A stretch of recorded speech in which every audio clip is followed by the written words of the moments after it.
There's always a price. A life traded, a secret buried, a part of yourself left behind in a place no one will ever find. We tell ourselves it's worth it, that surviving means winning.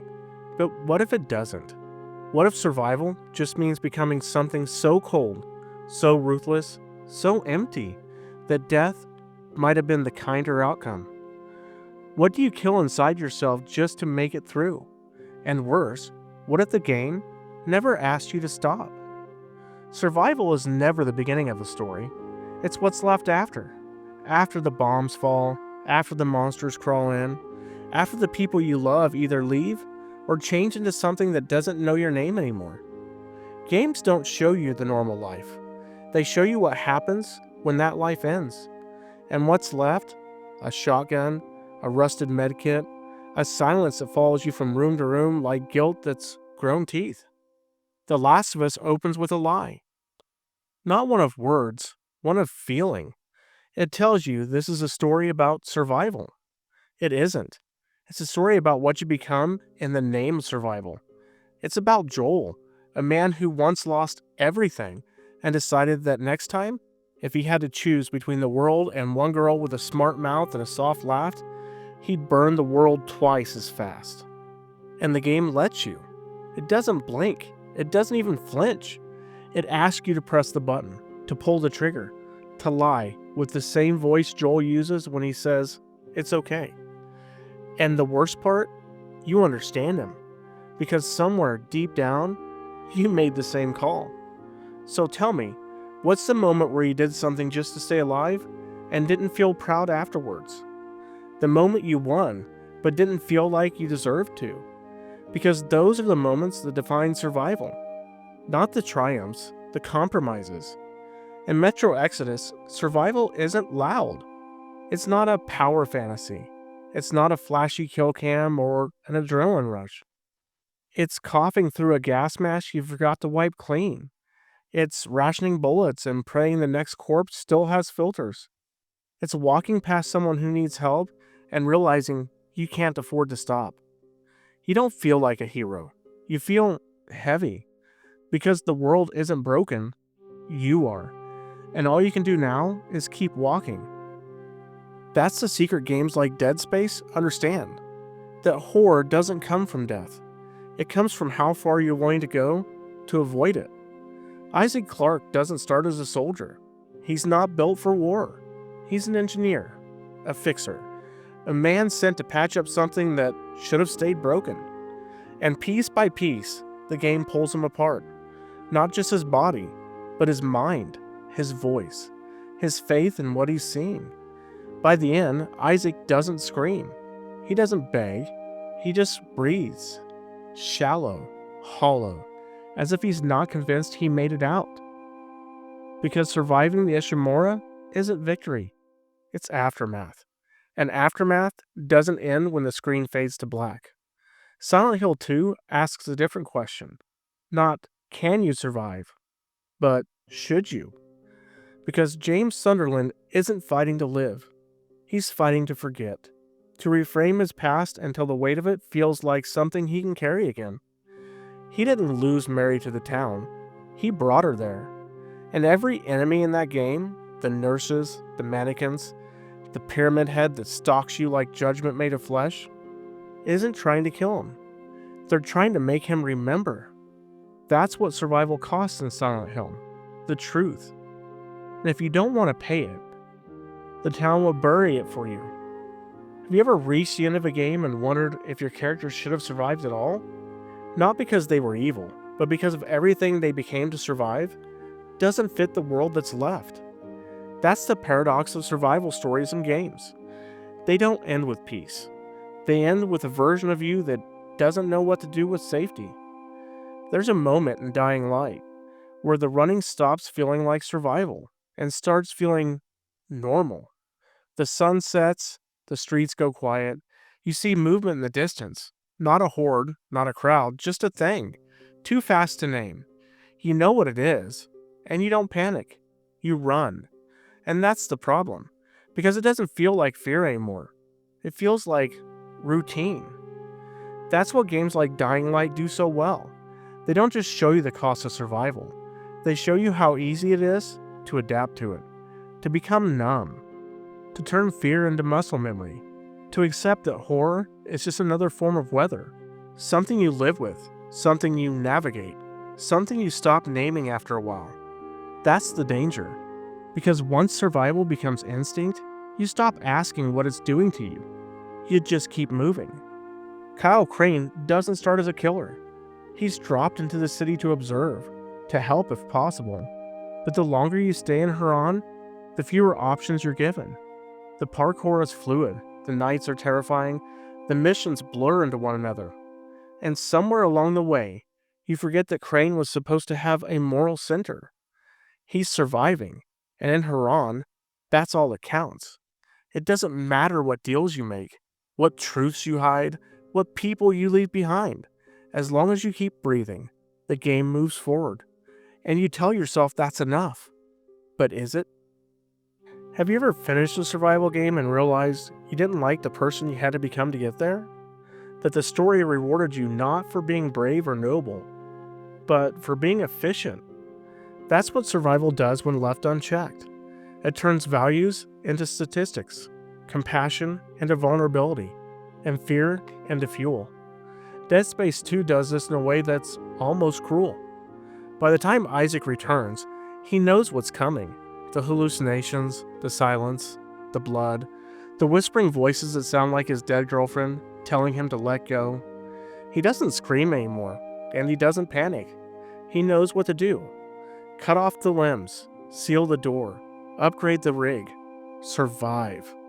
But the man doing all that, he's not the engineer anymore. He's something else. Something built entirely out of reflex and trauma. And the scariest part? You don't want him to stop, because he's good at surviving. Too good. This is the real horror of survival in games. It's not the monsters. It's not the desolate worlds. It's not even the choices. It's what happens when surviving becomes so normal that you stop noticing what you're losing. Your humanity, your empathy, your ability to sit in a moment without scanning the room for weapons and exits. Because survival rewires you, and some games never give you the chance to undo it. So tell me, what game made you feel safest when you were acting your worst? Where the systems rewarded your silence? Where the mechanics praised your efficiency? Where the act of surviving became so smooth, so automatic, that you didn't stop to ask if you were still playing the same person you were at the start? That's the cost. Not the bodies, not the bullets, not the time. It's you. The version of you that used to hesitate before pulling the trigger. The version of you that thought maybe saving someone should matter, even if it doesn't come with loot. That version dies very quietly. And you keep going, because that's what survivors do. That's something they don't tell you about surviving. It doesn't end anything. Not the pain, not the nightmares, not the guilt that sticks to your ribs long after the credits roll. You don't climb out of the wreckage and breathe easy. You don't watch the sunrise and suddenly feel whole again. You just keep going. And sometimes that's the worst part. The Last of Us Part 2 doesn't ask if you want to survive. It assumes you already have. What it asks instead is, what are you willing to destroy to feel like it mattered? Because surviving Joel wasn't enough. Ellie needed revenge. She needed to bleed the world until it echoed what she felt. And the game doesn't argue with her. It hands her a knife and tells you where to cut. You keep going across Seattle, across friends, across time. And every time you think it's about to stop, it doesn't. Because Ellie, she doesn't know how to stop anymore. And maybe, neither do you. That's the tragedy buried in so many survival games. They don't know how to end. Because once you've trained someone to survive, to kill, to run, to do whatever it takes, you're also training them to keep going, even when the things they are fighting are long gone. You can feel it in Metro Exodus too. RTM should rest. He should grieve. He should let the war be over. But he doesn't, because the train keeps moving. And deep down, he knows what every survivor eventually learns. Stopping is harder than surviving, because stopping means feeling everything you didn't feel while you were in motion. The fear, the shame, the compromises you called strategy. All of it comes rushing back in silence. And silence is something survivors are never taught to handle. What's the game that left you feeling hollow when it ended? Not because the story failed, but because you did everything right and it still didn't feel like enough. That's the part of survival we don't glorify. The part where there's no applause, no cinematic swell, just the sound of your character breathing through cracked ribs, staring at the room they crawled out of, alive, but not the same. The Last of Us Part 2 ends with a guitar you can't play anymore, 2 fingers missing, a house emptied of love, a future that doesn't want you back. Ellie puts the instrument down and you feel it. She didn't win. She simply survived. But the cost wasn't worth it, and the game never pretends otherwise. This is the slow horror of survival. The moment the mission ends, the monsters die, the blood dries, and you're still here. You don't know why, because the purpose you killed for, ran for, broke for, never made it out with you. And now there's only quiet, and you don't know how to live in quiet. There's a version of survival that doesn't leave scars on your body. It doesn't show up in missing limbs or blood-slicked hallways. It hides in the story you tell yourself when no one else is listening. That's the kind of survival Silent Hill 2 understands. Because James Sunderland isn't fighting monsters. He's fighting memory. And every room he enters, every horror that rises from the fog, is a version of himself he's tried to bury. Not because it hurt, but because it hurt too little. This is survival as denial. A man builds a story around his guilt, wraps it in grief, names it in love, and drags it with him into the town that doesn't care what he wants to believe. And when the monsters come, they don't scream. They watch. They judge. They reflect. Because in Silent Hill 2, survival doesn't mean making it out alive. It means facing the truth of why you came. And for James, the truth is worse than dying.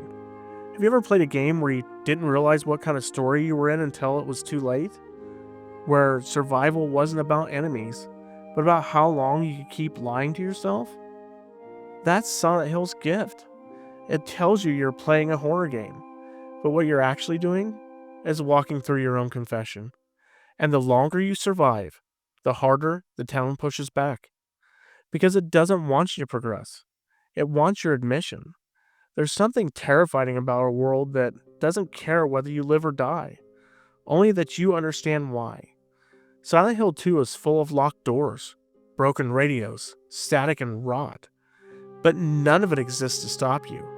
It exists to prepare you, to slow you down, to make sure by the time you reach the hotel, by the time you play that final tape, you're ready to hear it. What you did, what you chose, what you became. And then it asks the most brutal question of all. Do you still want to live with that? The game doesn't answer for you. It just leaves you with the weight and the silence. This is the kind of survival that doesn't come with mechanics. There's no stamina bar, no hunger meter, just a slow unraveling of the narrative you wrapped around yourself to stay sane. And in the end, it falls away. And all you're left with is you. Just you. And whatever's still true when the fog clears. This is why survival, and the most meaningful games, isn't about staying alive. It's about staying honest. About refusing to become something you'll have to explain away later. Because sometimes, the only thing harder than dying is admitting who you had to become to live. Sometimes you survive something so thoroughly, so completely, that you pass it on. Not like wisdom, more like debt. Unpaid, unspoken, dragged into someone else's life without their consent. That's what The Last of Us Part 1 and 2 capture better than any game before or after. That survival isn't just personal burden, it's inheritance. And not everyone who receives it understands what they've been given. Joel didn't save Ellie. He rewrote the end of the world to make room for her. He took a choice away. He told himself it was mercy. He buried the guilt under a second chance. And for a while it worked. He taught her guitar. He made her coffee. He laughed again. But survival? Survival doesn't forget. It waits. And when it comes to collect, it never takes just one person. It takes everything. Ellie inherits more than Joel's skill, more than his trauma. She inherits his justification. The belief that love and violence are twins. That safety can be built from the bones of whoever tried to take it away from you. And so she sets out, not for justice, but for clarity. Because if she can just get to the end of this, if she can make someone else hurt enough, maybe she'll finally understand what it costs her to survive. Have you ever played a game where one character's survival becomes another's curse? Where your victory in one chapter felt like a chain dragging someone else down in the next? That's what generational trauma looks like in games. Not as cutscenes, but as consequences. By the end of The Last of Us Part 2, Ellie is alive. But there's no peace, no closure, no guitar. And when she reaches the final confrontation, when she has Abby beneath her, choking her, drowning her, she doesn't stop because she's won. She stops because the cost has finally become clear. Because she sees Joel's face not in rage, but in regret. Survival has a way of circling back, of asking you again and again, was it worth it? And the answer shifts, depending on what you lost, who you loved, what part of yourself you never got back. The games that ask you to survive are rarely asking if you can. They're asking if you should, and what you'll pass on if you do. Because survival doesn't end with you. It leaks, it stains. It teaches those who come after to never forget and to never trust peace. And some games make you carry that forward, even if you don't want to, even if your hands are already full with what you just survived. There's surviving, and then there's surviving again, and again, and again, until it stops feeling like endurance and starts feeling like routine, until horror becomes maintenance, until your victories don't feel like triumphs anymore, just chores. Clean the room, burn the body, seal the breach, do it again tomorrow. Because the game doesn't want you to escape. It wants you to persist forever. This is the quiet tragedy of games like Dead Space. Isaac doesn't leave the horror behind. He just resets it. He puts the fire out in one place, only for it to rise in another. He seals the necromorph threat in a black box, only for the marker to whisper from inside it. The fear doesn't die. It waits. And each game begins the same way. Isaac alone, Isaac broken, Isaac surviving. Not thriving, not rebuilding, just enduring. Because survival here is no longer a story arc. It's a cycle. Metro Exodus plays with the same structure. You board the train, you leave Moscow, you head east towards something better. But at every stop, the same truth returns. The world is still broken, the peace is still fragile, and you still have to kill something to move forward. Even in the quietest moments, around the campfire, watching Anna sleep, you know it won't last, because survivors don't get to stay still. They move, they adapt, they fight, because that's what survivors do, right? They never stop. Have you ever reached the end of a survival game and realized it was just the beginning? Not because there's a sequel, but because the game made it clear this never ends. That no matter what you burn to get here, it won't be enough. You'll have to fight again, lose again, change again, until there's nothing left of who you were.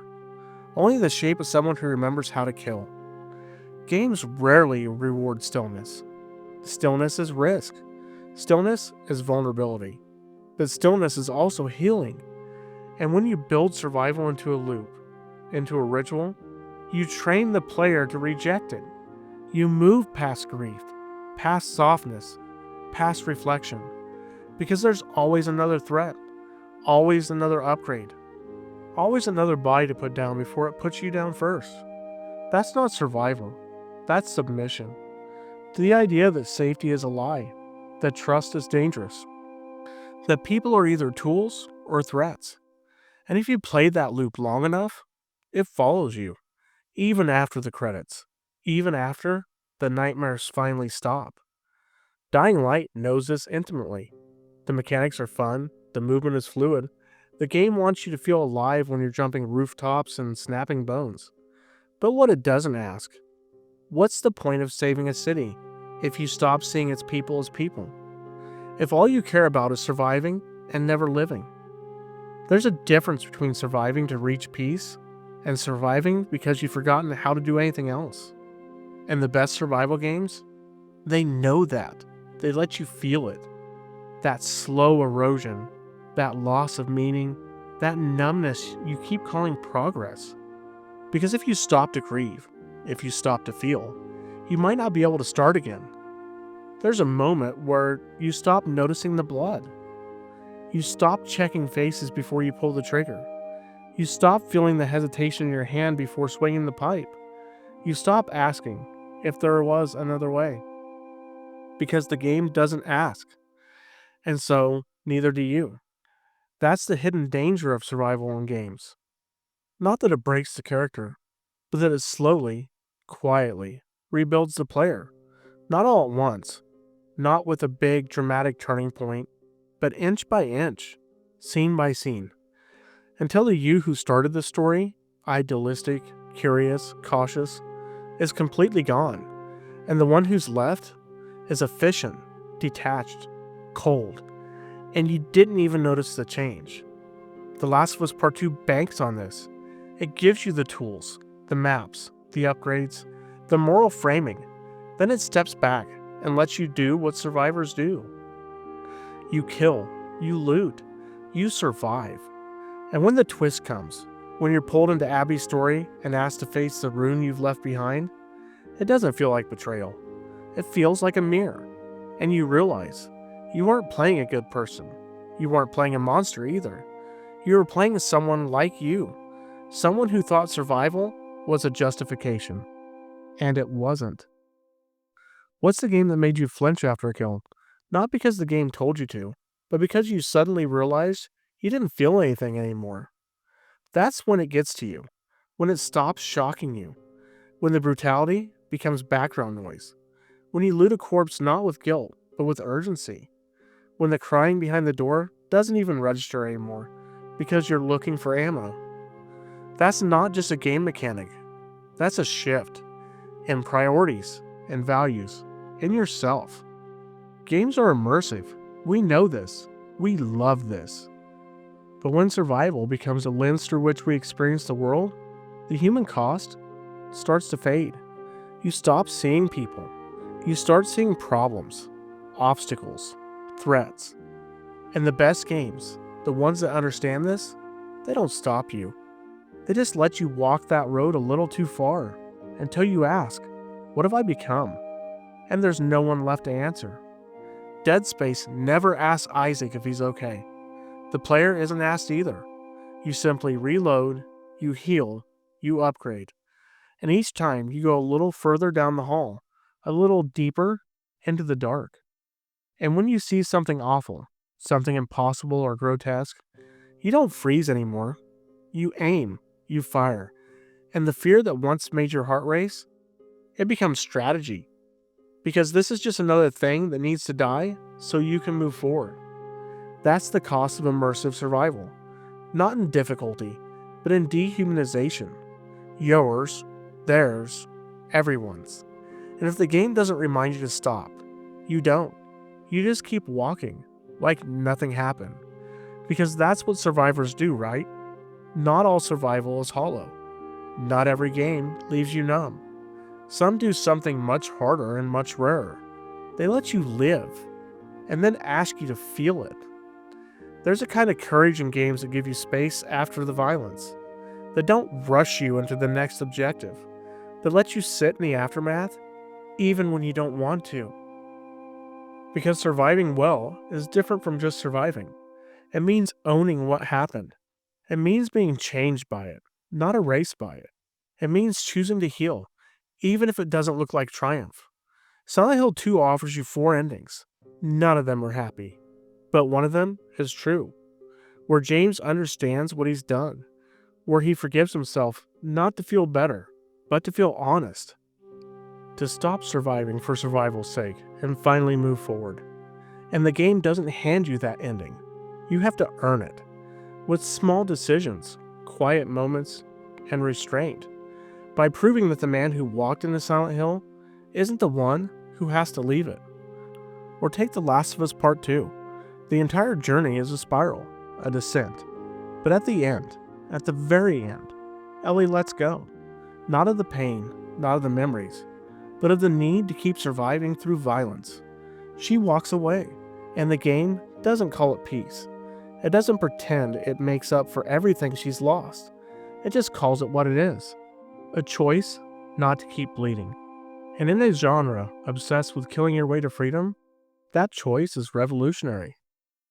So let me ask you, what's the game that didn't reward you for surviving harder, but surviving softer? The one that praised your silence. The one that gave you a moment to breathe. That dared to end, not with a bang, but with forgiveness. That's survival done well. Not bloodless, not clean, but aware of who you became and who you can still become.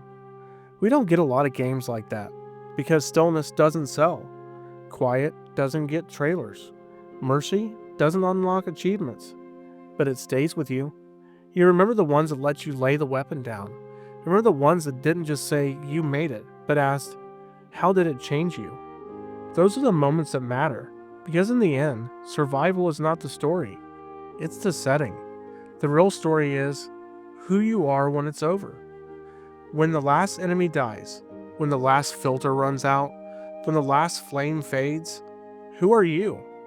Not what did you do, not what did you win, but who did you become? What are you willing to become just to make it through? That's the question. And maybe, somewhere along the way, you answered it. Maybe you didn't like the answer, because survival isn't clean. It's not noble, it's not cinematic. It's messy. It's bargaining with yourself in the dark. It's taking one more step when your soul tells you to stop. It's justifying something awful by whispering, I didn't have a choice. But you did. You always did. And the games that matter, the ones that linger when the screen goes black, are the ones that remind you of that. They don't congratulate you for surviving. They question you. Was it worth it? What did you lose? Did you get out alive or just less human? Because sometimes the most powerful moment in a survival game isn't the last stand. It's the final shot. It's when you stop running, stop killing, stop surviving, and start rebuilding. Or maybe just start feeling again.